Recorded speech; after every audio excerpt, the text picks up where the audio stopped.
Puji Tuhan Bapak Ibu, salam semuanya. Malam ini kita akan membahas satu tema khusus, yaitu stop kekhawatiran. Stop kekhawatiran, katakan stop saudara. Stop saudara ya, jangan khawatir. Kenapa kita tidak boleh khawatir? Karena dampak kekhawatiran ternyata luar biasa. Pantas Tuhan Yesus membahas khusus. Ada satu perikop yang membahas tentang kekhawatiran secara khusus. Dan Tuhan menjelaskan dan berulang-ulang Tuhan berkata, jangan kamu khawatir, jangan kamu khawatir, jangan kamu khawatir. Ketika Tuhan berkata jangan, artinya saudara jangan dilanggar. Kalau saudara melanggar dan tetap khawatir, harus tanggung resikonya. Saya menemukan banyak orang Kristen dikuasai lebih banyak ketakutan, kekhawatiran daripada dikuasai oleh kebenaran firman, oleh iman. Tetapi banyak orang Kristen dikuasai oleh yang namanya ketakutan dan kekhawatiran. Tapi malam ini saya berdoa, setiap kita akan mengalami pembebasan. Amin. Kita dibebaskan, kita dimerdekakan, hidup kita penuh dengan sukacita. Saya rindu saudara awet muda semuanya. Kenapa? Karena kekhawatiran saudara akan membuat muka boros. Nah, muka boros, saudara, kalau muka boros itu usianya jiko, nah wajahnya ya saudara gocap gitu kan saudara. Baru jiko nih tetapi wajahnya wajah gocap saudara ya. Ya saudara, jadi jangan sampai kita harusnya terbalik saudara. Usia jiko wajah usia gocap wajah jiko gitu ya. Nah, mari kita bersukacita malam ini karena Tuhan ingin memerdekakan kita. Kekhawatiran Bapak Ibu, kekhawatiran melanda seluruh umat manusia dari kanak-kanak sampai orang yang dewasa bahkan sampai tua. Kenapa? Karena kekhawatiran ini terus ada dalam hidup kita. Karena kekhawatiran adalah sebuah perasaan. Perasaan, nah rasa yang kita rasakan. Ya kalau kita lebih banyak dikuasai oleh ketakutan, kekhawatiran, kebimbangan, maka kekhawatiran itu akan terus menguasai kita sampai kapanpun. Tapi saya berdoa malam ini kita akan mengalami pembebasan. Mari kita akan lihat saudara, stop kekhawatiran. Di PowerPoint kita tolong dikeluarkan. Kita akan lihat sama-sama. Malam ini kita akan bahas khusus, yaitu stop kekhawatiran. Saudara, saya ajak saudara melihat apa arti khawatir dalam Kamus Besar Bahasa Indonesia. Kamus Besar Bahasa Indonesia mencatat khawatir artinya takut, gelisah, cemas terhadap sesuatu hal yang belum diketahui dengan pasti. Perhatikan. Khawatir artinya takut, gelisah, cemas, bahkan bisa depresi terhadap sesuatu yang belum diketahui. Apakah terjadi atau enggak? Apakah benar atau enggak? Kita enggak tahu. Justru 90% lebih ya apa yang kita khawatirkan tidak pernah terjadi. Seringkali kita khawatir padahal kejadiannya tidak seperti itu. Contohnya waktu kita sekolah dulu, baru masuk pertama kali sekolah takut banget. Padahal gurunya baik banget, teman-teman kita baik banget. Kita seringkali ketakutan untuk sesuatu yang belum tentu terjadi. Dan ini ya yang Tuhan ingatkan kepada kita pada malam hari ini. Saudara, apa dampak kekhawatiran? Secara psikologis, dampaknya apa? Kalau saudara khawatir, maka susah tidur, ya kan? Melotot itu mata udah ngitung kambing dari 1 sampai 100 balik lagi saudara. Itu gak tidur-tidur melotot ada saudara. Mata ini rasanya gak tidur-tidur gitu kan. Nah stres, cemas, gelisah, ya, gelisah, duduk sebentar, bangun sebentar, jalan sebentar, berbaring sebentar, bangun lagi gitu. Gelisah, gak tenang, gak tentram. Kurang percaya diri waktu kita khawatir, dan kita percaya diri kita jadi kurang. Tidak fokus jadinya. Takut, mudah tersinggung. Orang yang khawatir mudah tersinggung. Padahal orang gak ngomongin kita, perasaan orang ngomongin kita. Kan gitu kan? Nah gangguan jiwa itu paling berat. Bisa depresi, bisa gangguan jiwa. Makanya ada orang Kristen yang kena gangguan jiwa. Ya khawatir, cemas. Kenapa bisa mengganggu psikologis kita, kejiwaan kita? Karena kekhawatiran atau kecemasan mengacaukan sistem saraf. apapun aktivitas yang terjadi di luar tubuh kita juga berdampak kepada otak melalui saraf, saudara. Ya, jadi sistem saraf manusia ini terdiri dari tulang belakang, saraf dan neuron-neuronnya. Perasaan khawatir berdampak pada kadar gulanya naik, ya kan? Inilah yang berefek negatif pada sistem saraf. Makanya gangguan psikologis terjadi karena ternyata kekhawatiran menimbulkan gangguan-gangguan saraf. Lalu apa dampaknya juga secara fisik, saudara? Ya, khawatir itu kenapa menimbulkan, kalau cemas itu terlalu berat, khawatir itu terlalu berat, maka saudara akan menimbulkan namanya depresi, putus asa, dan akhirnya gangguan jiwa atau kresi. Saya khawatir saudara mulai gangguan jiwa. Gangguan jiwa belum tentu gila loh saudara. Tetapi gangguan jiwa itu bisa seperti ini. Sebagai salah satu tipe dari pasien gangguan kecemasan menyeluruh. Nah, jadi cemasnya itu sudah menjangkau semua. Mau makan khawatir, nggak makan khawatir, tidur khawatir, nanti jangan-jangan nggak bangun, nggak tidur pun khawatir, keluar rumah khawatir, masuk rumah khawatir. Jadi sudah menyeluruh. Kalau gangguan kekhawatiran, kecemasan sudah menyeluruh di area seluruh kehidupan kita, maka kita sudah memasuki yaitu gangguan jiwa. Nah, gejala-gejala ini sudah sebagai salah satu tipe dari pasien gangguan kecemasan menyeluruh, mirip dengan gangguan kepanikan. Pasien yang panik, apa-apa panik, grogian. Belum apa-apa udah panik duluan. Tetapi ada beberapa hal yang khas gejala pasien gangguan kecemasan menyeluruh ini, saudara, perasaan khawatir berlebihan terhadap hampir semua aspek kehidupan. Ya, khawatir tentang anak, khawatir tentang suami, khawatir tentang diri sendiri, khawatir tentang kesehatan, gemuk sedikit khawatir, kurus sedikit khawatir, saudara. Makan khawatir, gak makan lebih khawatir lagi. Jadi apapun khawatir. Nah, perasaan lelah berlebihan yang tidak disebabkan karena faktor fisik. Jadi gak kerja berat. Secara fisik gak kelelahan, tetapi rasanya letih. Badan rasanya lesu semuanya. Badan rasanya capek banget. Sudah pernah gak ngalami kayak gitu? Itu arti tanda gangguan dalam kejiwaan kita. Nah, irritable atau mudah tersinggung. Suami ngomong apa, istri singgung melulu, tersinggung melulu. Saudara. Istri ngomong apa, suami tersinggung melulu, saudara. Ini gampang sekali tersinggung. Apapun jadi masalah. Sulit konsentrasi. Dan gejala fisik. Kaku otot, pegal-pegal, gangguan tidur, sulit rileks. Nah, saudara, tegang terus. Nah, ini gangguan jiwa menyeluruh. Gara-gara awalnya cuman khawatir. Ya, jadi khawatir itu bisa berkembang. Kalau khawatir itu berkembang terus karena kita pupuk terus, maka akhirnya menjadi gangguan jiwa. Maka sebelum khawatir menjadi gangguan jiwa bagi kita, ayo beresin dulu. Tuhan berkata jangan khawatir. Jangan khawatir, jangan khawatir. Dan Tuhan berulang-ulang berkata itu.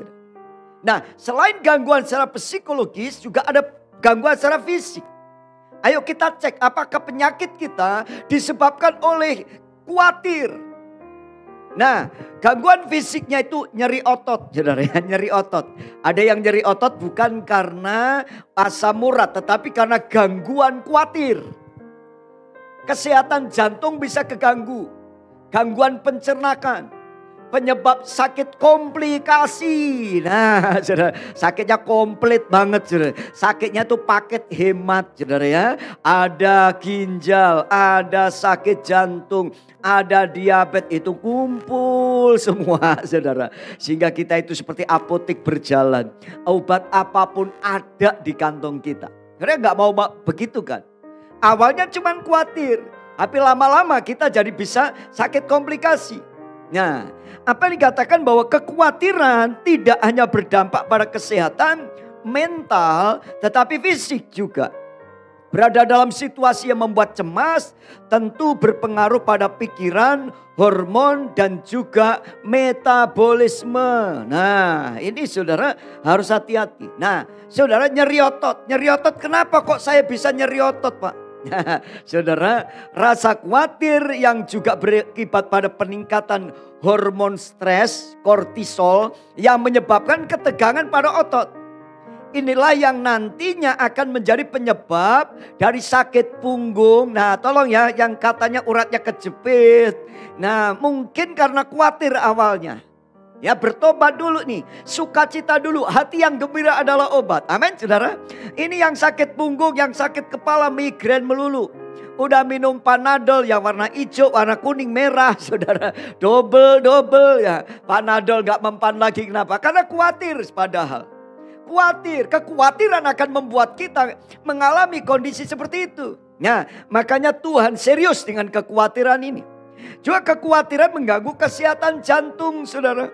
Khawatir juga berdampak kepada kesehatan jantung. Perasaan khawatir dalam jangka panjang mampu meningkatkan hormon kortisol yang bisa menyebabkan pembengkakan pada pembuluh darah. Jadi kalau khawatir terus nih sebulan, 2 bulan, setahun. Terus khawatir. Saudara, lama-lama jantungnya, pembuluh darahnya mengalami pembengkakan gara-gara hormon kortisol tadi.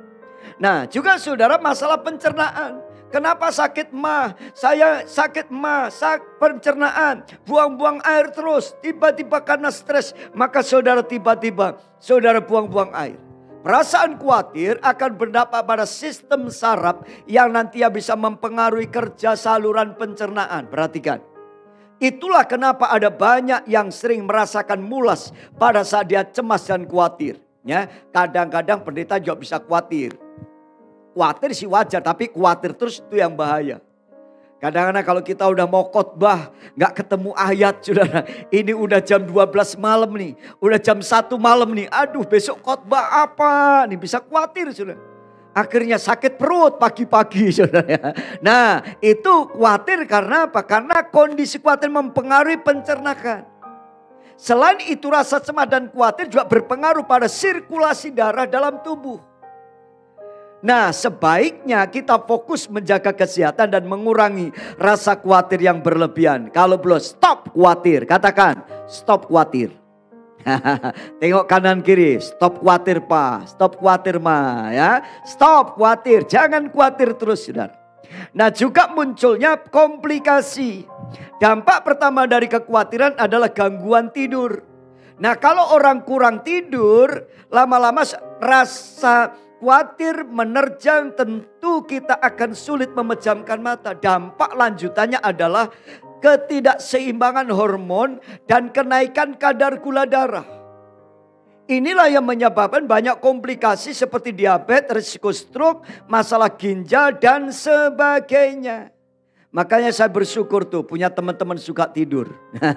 Gampang tidur. Istri saya itu gampang tidur.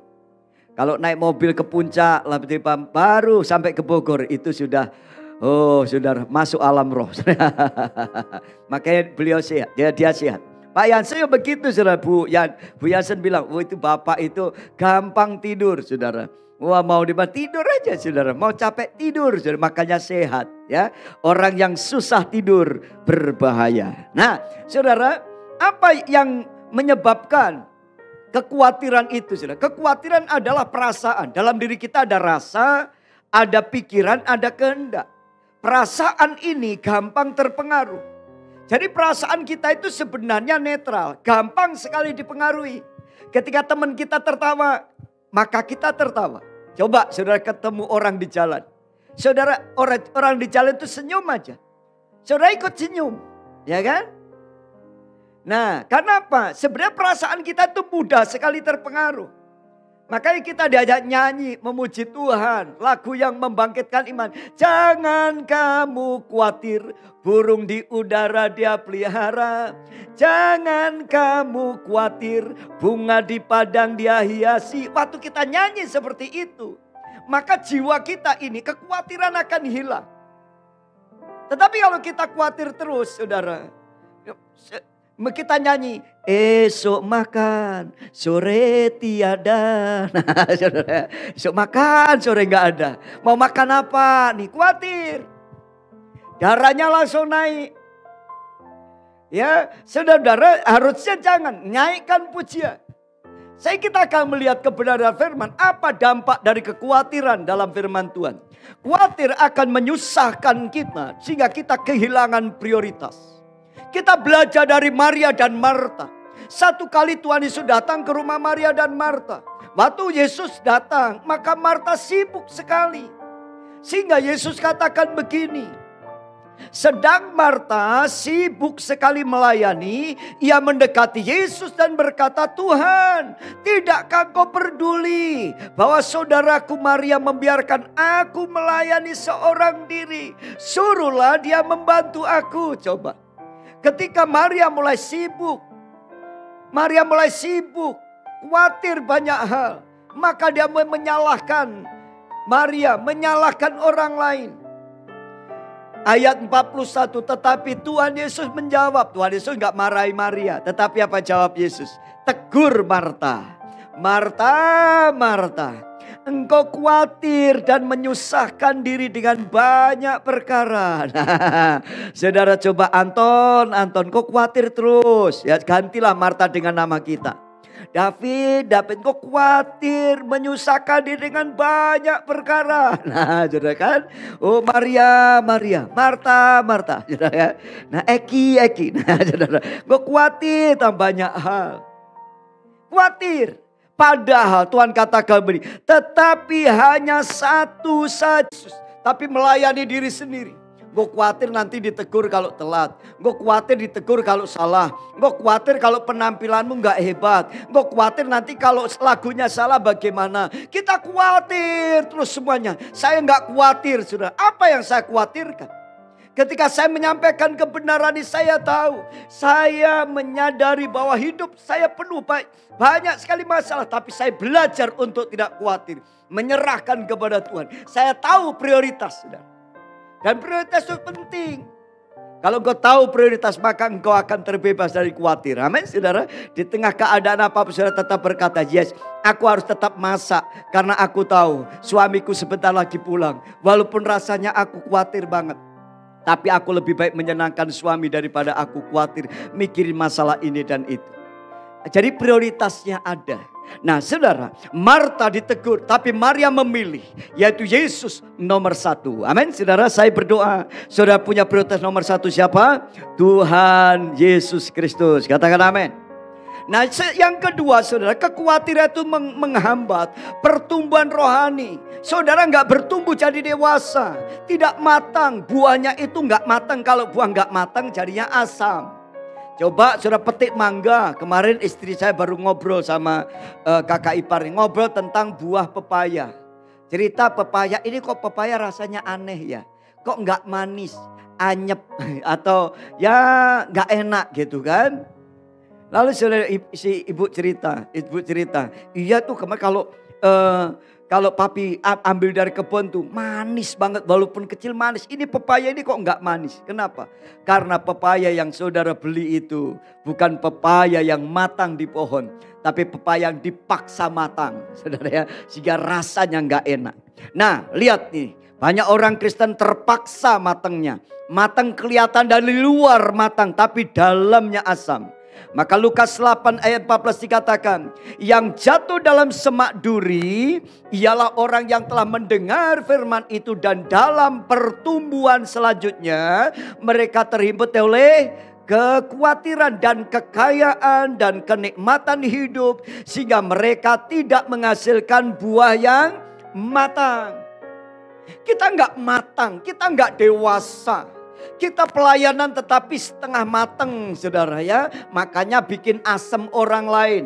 Orang yang deket-deket saudara kesel banget saudara. Ini orang ini mulutnya asem banget nih. Ngomongnya asem nih. Wajahnya asem nih gitu ya. Jadi ada pelayan-pelayan gak gitu kan. Ya bukannya menambah sukacita karena buahnya manis. Buahnya dinikmati orang lain tapi justru buahnya asem. Nah ini yang sering kali terjadi. Dalam Lukas 8 ayat 15. Yang jatuh di tanah yang baik ialah orang yang telah mendengar firman itu. Menyimpannya dalam hati yang baik dan mengeluarkan buah dalam ketekunan. Perhatikan. Harusnya seperti ini. Hati kita nggak dipenuhi kekhawatiran, nggak dipenuhi onak duri.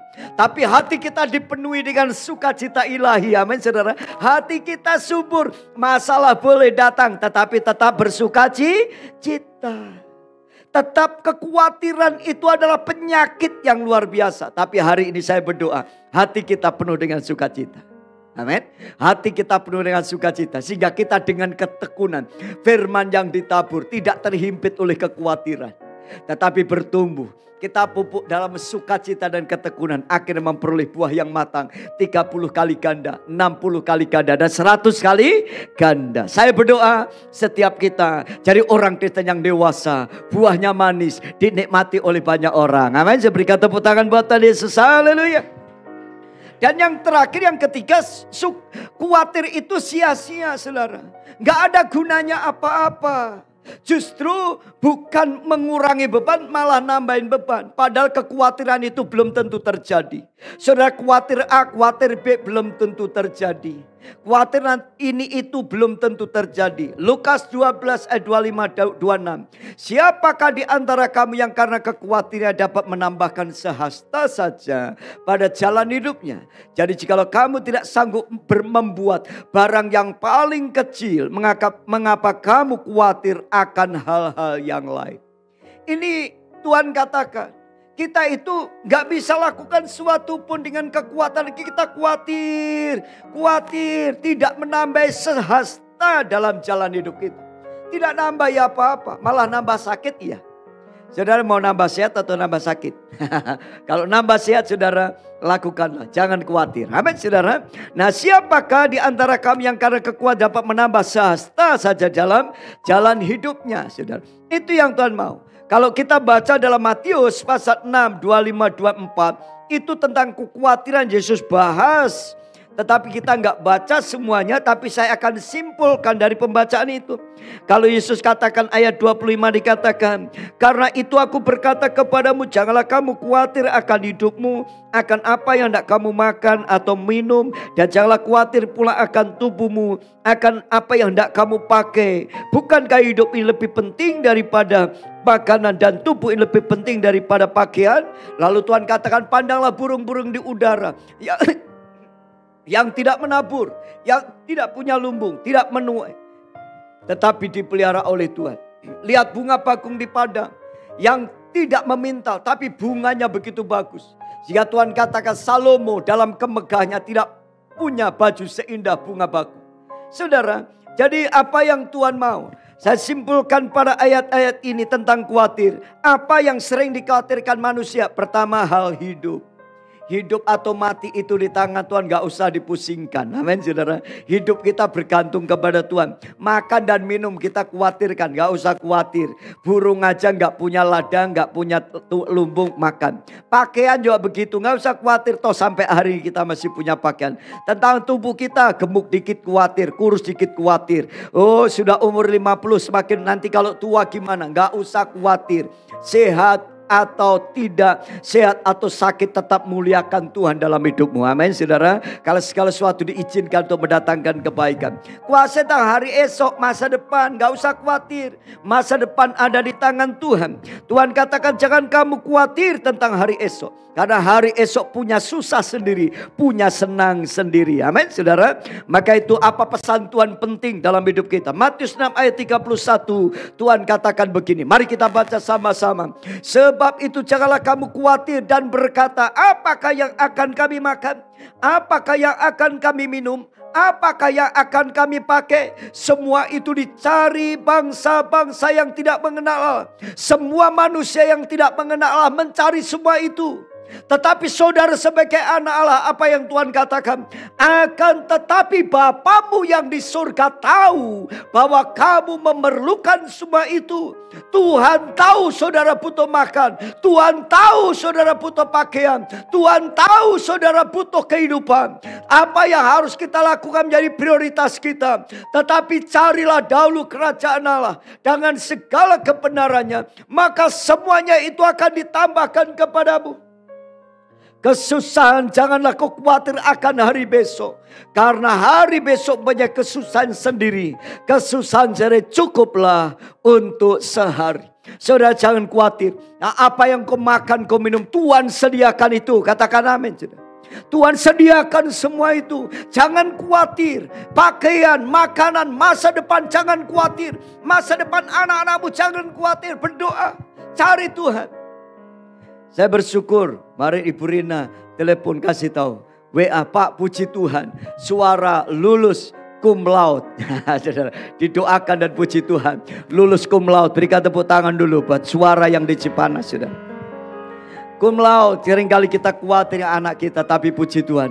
Kalau kita dalam Tuhan selalu ada jalan keluar. Amin, saudara. Anak cucu seperti cucu Pak Yansen, Bu Yansen. Saudara, wah dia di mana-mana juara.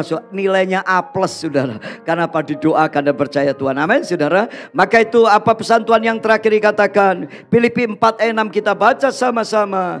2, 3. Janganlah hendaklah kamu khawatir tentang apapun juga, tapi nyatakanlah dalam segala hal keinginanmu kepada Allah dalam doa dan permohonan dengan ucapan syukur. Damai sejahtera Allah yang melampaui segala akal akan memelihara hati dan pikiranmu dalam Kristus Yesus. Berikan tepuk tangan buat Tuhan. Haleluya, haleluya. Saya undang tim pujian penyembahan. Saya sampaikan saudara apa yang menjadi pesan Tuhan penting hari-hari ini. Jangan hendaknya kamu khawatir, nyatakan apapun dalam doa. Saya setiap kali timbul kekhawatiran, ketakutan, saya datang tersungkur dan menyembah kepada Tuhan. Saya lapor kepada Tuhan. Apapun yang saya hadapi, saya lapor kepada Tuhan. Dan saat saya berdoa, Tuhan menjawab doa-doa itu. Dan Allah memberikan damai sejahtera. Walaupun masalahku belum selesai, aku merasakan damai, merasakan ketenangan. Kenapa? Karena roh Tuhan memberikan damai sejahtera. Amin, saudara. Maka itu doa itu menjadi kunci penting. Berdoa, cari Tuhan, cari kerajaan Allah dengan segala kebenarannya, maka semua akan ditambahkan kepada kita. Malam ini saudara mungkin khawatir tentang hidupmu, tentang sakit penyakit, jangan takut. Engkau tidak akan mati karena penyakitmu. Kalau sudah waktunya Tuhan, memang kita bisa dipanggil Tuhan. Sakit apapun bisa disembuhkan kalau Tuhan sanggup menyembuhkan. Kemarin saya ketemu dengan Bu Linda, dan Bu Linda cerita bagaimana dia sakit dan dia tidak mungkin bisa disembuhkan secara medis. Hanya 1% kemungkinan sembuh. Tapi puji Tuhan, dia disembuhkan total oleh Tuhan. Karena apa? Mujizat masih ada. Amin, saudara. Saya yakin masalah apa yang kau hadapi, Tuhan Yesus punya jalan keluar. Prioritas kita hanya satu, muliakan Tuhan. Berdoa, maka Tuhan akan jawab. Mari kita datang kepada Tuhan.